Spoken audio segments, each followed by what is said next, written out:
Selamat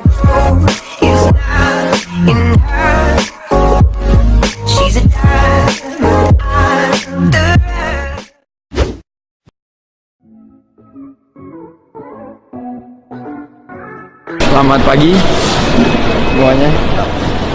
Papa online menuju Aceh, Banda Aceh pagi ini, dan insya Allah kita ada beberapa kegiatan latihan OKOC, dan insya Allah ada juga syukuran, ada kegiatan yang sangat positif kemarin, menunjukkan hasil yang baik.